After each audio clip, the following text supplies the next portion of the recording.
Fala rapaziada, beleza? Mais uma aula aqui do nosso curso de Química para o ensino médio e vestibulares.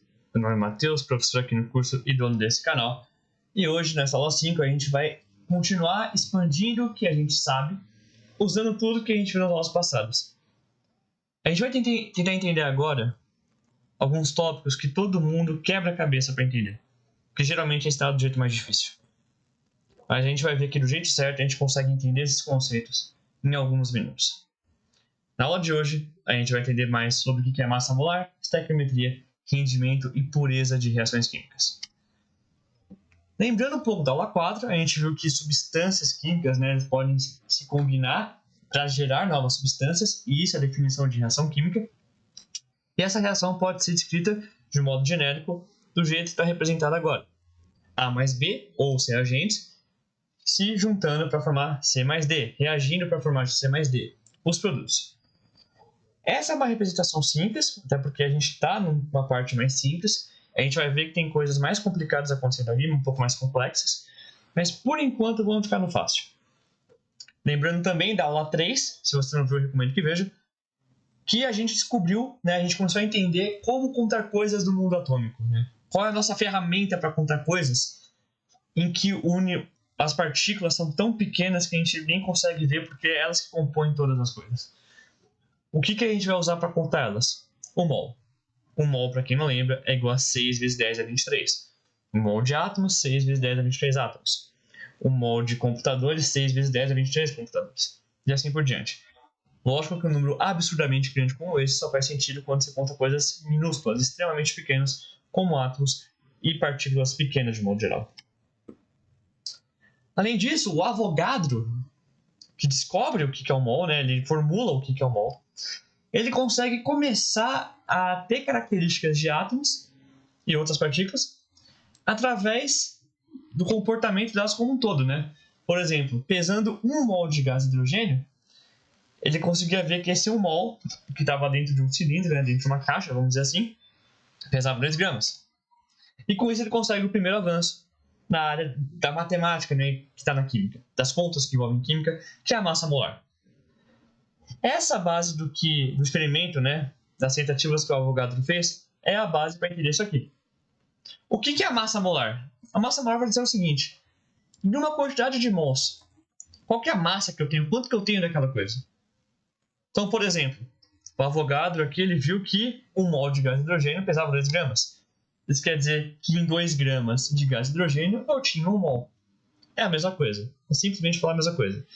Por isso, essa é a fórmula simples. É simplesmente uma relação de quantidades. Massa dividido pela quantidade de mols. No caso, 2 gramas em 1 mol. O jeito simplificado de escrever isso é muito tranquilo. Massa molar geralmente é representado por 2 M's maiúsculos, entre parênteses, então isso daí, MM.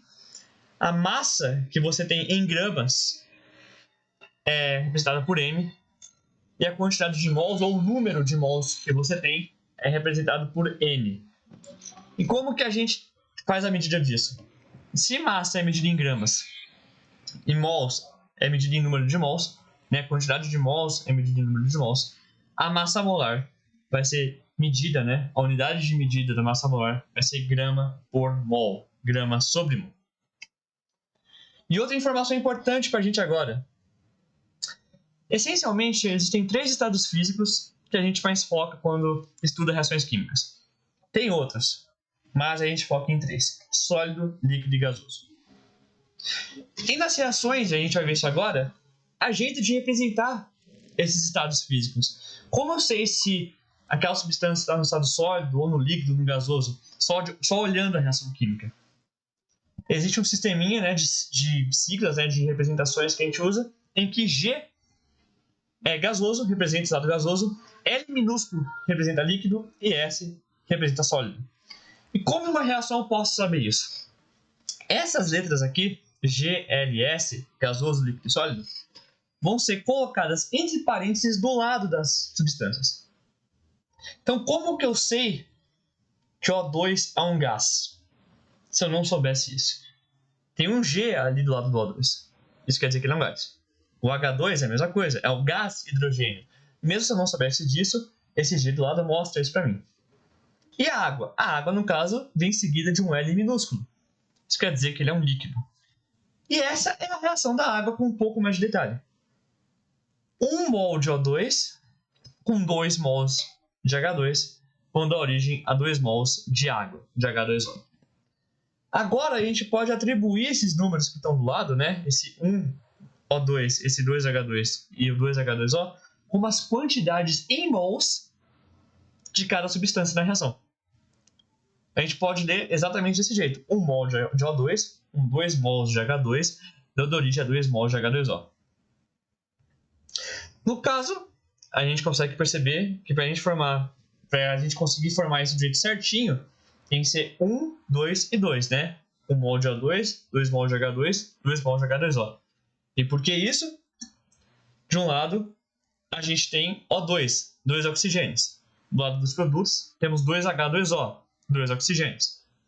Do lado dos reagentes, 2H2, ou seja, 2 vezes 2, 4 hidrogênios. Do lado dos produtos, 2H2O, 2 vezes 2, 4 hidrogênios. Tá certinho. Essa proporção de números, né, 1, 2 e 2, que tem do lado de cada substância, é o que a gente chama de estequiometria. Estequiometria é simplesmente isso. São as quantidades em mols representadas na reação química que vão me falar o que eu tenho de cada coisa. Essa proporção é a estequiometria.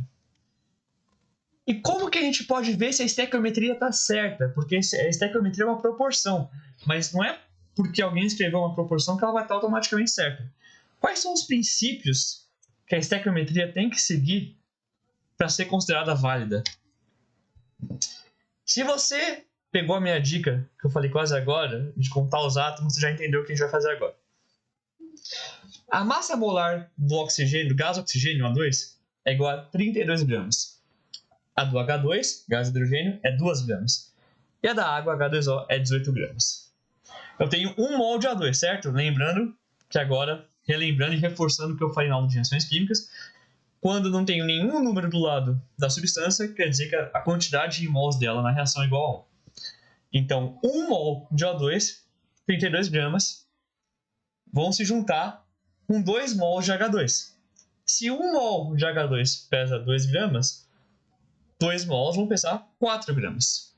Ou seja, 32 gramas de O2, 4 gramas de H2, 36 gramas de reagentes. 32 mais 4. E do lado dos produtos, um H2O, uma água, 1 mol de H2O, né, pesa 18 gramas. Mas eu tenho 2. Então, 2 vezes 18, 36 gramas. 36 gramas nos reagentes e 36 gramas nos produtos. Por que essa estequiometria é certa? Porque a estequiometria correta vai sempre respeitar o princípio da conservação das massas e dos átomos, que a gente viu em aulas anteriores. Só tem um jeito da estequiometria dar certo, que é respeitando esse princípio. O tanto de átomos que eu tenho de um lado, ou o tanto que eu tenho do outro. Ou, se você quiser, o tanto de massa que eu tenho de um lado, nos reagentes, vai ser igual à massa total nos produtos. 36 gramas de um lado, 36 gramas do outro. Como que a gente pode ver isso de um jeito um pouco mais visual? Esse processo que a gente fez de checar a estequiometria e ver se está tudo certo, se chama balanceamento, né? Balancear. Vem da ideia de que os dois lados têm que ser iguais. O tanto que eu tenho de um lado é o tanto que eu tenho do outro. 36 gramas nos reagentes, 36 gramas nos produtos. Vamos representar aqui o oxigênio por bolinhas vermelhas e o hidrogênio por bolinhas pretas. Então, isso daqui e isso, essa representação por bolinhas é exatamente a mesma coisa. O2, quanto eu tenho 1 mol, então são 2 bolinhas vermelhas, 2 oxigênios juntos. H2, tenho 2 deles. Um H2 seria um parzinho de bolinhas pretas, só que eu tenho 2 mols de H2. Então, eu vou ter que escrever isso 2 vezes, ou seja, 2 parzinhos de bolinhas pretas. E a água? Uma água tem 2 hidrogênios e 1 oxigênio, H2O. Isso quer dizer que uma água vai ser representada por uma bolinha vermelha e 2 pretas. Só que eu tenho 2 mols dela. Isso quer dizer que eu vou ter que escrever isso 2 vezes. Desse modo, a gente consegue ver como que o princípio de conservação dos átomos está sendo respeitado.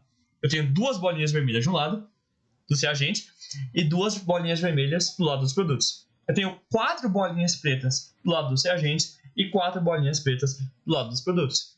Tá bom que eles estão reorganizados, formando substâncias novas, mas a quantidade dos átomos permanece a mesma. Isso é balancear uma reação química. Isso é achar a estequiometria correta. Tá?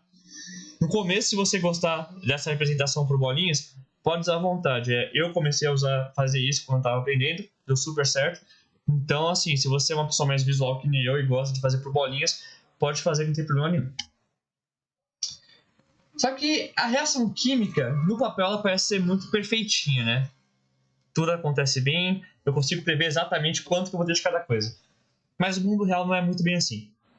Quase nunca a gente consegue toda a quantidade de produtos que a gente calcula de acordo com as massas molares que nem a gente fez aqui. Nessa reação aqui que a gente vai até agora, a gente previa conseguir 36 gramas de água, né? Juntando as quantidades de reagentes que a gente escreveu. 32 gramas de gás oxigênio, 4 gramas de gás oxigênio. Muitas vezes isso não acontece. Por alguns motivos aqui e ali que a gente vai discutir nas próximas aulas, a gente não consegue tudo que a gente poderia. Vamos supor o seguinte, você fez essa reação aqui, você juntou 32 gramas de gás oxigênio, 4 gramas de gás hidrogênio, e no final você só conseguiu 18 gramas de água. O quanto que isso representa comparado com o que você deveria ter conseguido, que é 36 gramas? Essa relação entre o tanto que eu consegui de produto e o quanto deveria ter conseguido de produto, ou se você quiser, o quanto que eu consegui na prática e o quanto eu deveria ter conseguido na teoria, se chama rendimento. Essa relação de quantidades se chama rendimento da reação. Dividindo o quanto eu consegui de produto pelo quanto eu deveria ter conseguido de produto, ou prática dividido por teoria, eu vou ter 18 gramas, que foi o que eu consegui, dividido por 36 gramas, que era o que eu deveria ter conseguido, que era o valor que eu esperava pela reação química. 18 por 36 dá 0,5, 18 é a metade de 36, isso dá 0,5, ou se você gosta de porcentagem, 50%. O rendimento da reação foi de 50%. Vamos falar agora de outro termo, que geralmente pega as pessoas, mas não é tão difícil assim. Vamos imaginar que a gente está fazendo um churrasco. Geral do canal se juntou, a gente foi na casa de alguém, pode ser na minha, e a gente começou a fazer o churrasco. Final de semana, ninguém tem nada para fazer, todo mundo estudou o que devia estudar, vamos fazer alguma coisa para relaxar. No caso, para fazer churrasco, a gente precisa de carvão. E o carvão nada mais é do que a união de vários mols e mols de átomos de carbono. E no caso, a queima do carvão para fazer esse churrasco envolve gás oxigênio, de acordo com a reação que está aí embaixo. 1 mol de carbono mais 1 mol de gás oxigênio, dando origem a 1 mol de gás CO2, gás carbônico. Ou, se for ver em gramas, 12 gramas de carbono mais 32 gramas de gás oxigênio, dando 44 gramas de CO2, de gás carbônico.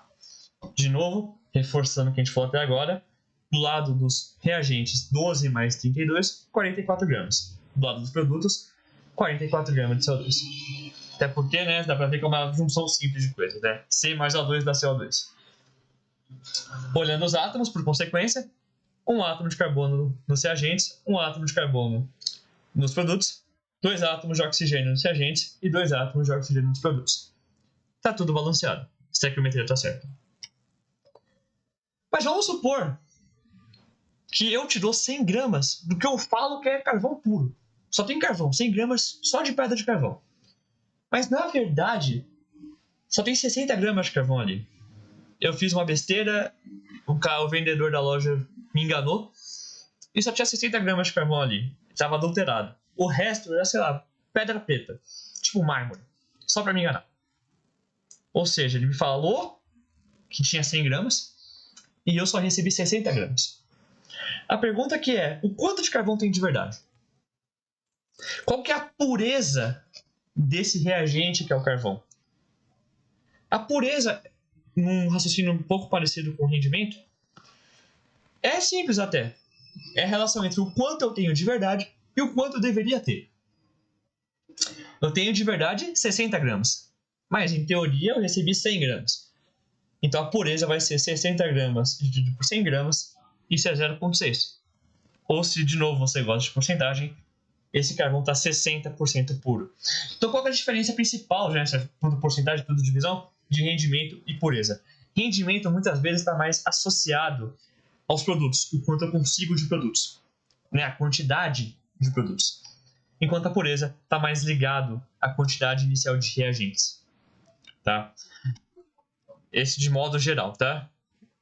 De modo geral, essa é a diferença. Então, são conceitos simples e as contas não são difíceis, né? São divisões. Com um passo a mais de transformar em uma porcentagem, se você quiser. Mas a ideia está toda ligada ao princípio da estequiometria, ao princípio justamente do balanceamento de reações. Se você conseguir entender essa imagem aqui, aplicada para essa reação, você entendeu praticamente tudo sobre o que é estequiometria, o que é balanceamento e, por consequência, o que é rendimento e o que é pureza. Tá bom? Então, o que você precisa sair daqui sabendo? Quais são os tópicos essenciais dessa aula?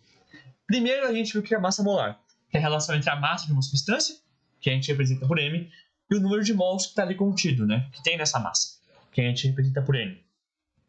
Estequiometria é a proporção do número de mols de reagentes e produtos, e a estequiometria certa vai respeitar o princípio da conservação das massas, barra átomos, tá? Você pode pensar do jeito que você quiser. Rendimento. O quanto que foi obtido de um produto comparado com o quanto deveria ter conseguido. É basicamente essa conta aqui. E por fim, pureza. O quanto realmente tem de uma substância, de modo geral, de um reagente, comparado com o quanto deveria ter na prática. Então, no caso aqui do carvão, a pureza dele é de 60%, porque, na verdade, só tem 60 gramas naquela porção que eu te dei, mas na teoria era para ter 100 gramas. Gente, essa foi a aula de hoje. Eu falei que dava para ver esse tipo de coisa muito menos do que você geralmente vê na aula. Não é um tópico difícil. A matemática pode ser um pouco chata, mas os conceitos por trás não são complicados. Se for o caso, dá uma volta um pouquinho aqui no vídeo, tenta ver mais os slides. Se for o caso, deixa alguma dúvida aqui nos comentários, que eu sempre estou pronto para responder. E se você gostou dessa aula, por favor, envia para algum amigo seu, que com certeza você conhece alguém que tem dificuldade nisso, para a gente continuar espalhando o jeito certo de aprender química. E aí, se você curte ciência e quer aprender como estudar melhor, esse tipo de coisa, eu também tenho um perfil no Instagram, @professormatheusgaldino, que você pode me seguir. E eu coloco coisas que a minha eu também falo aqui. E além disso, eu também falo de jeitos de estudar melhor, como aprender mais rápido e como estudar ciência de um jeito mais eficiente. Gente, essa foi a aula de hoje. Espero que vocês tenham gostado. Qualquer coisa, deixa uma coisa nos comentários. Deixa um comentário aqui para eu ver o que vocês estão achando até agora. E vejo vocês na próxima aula. Até mais.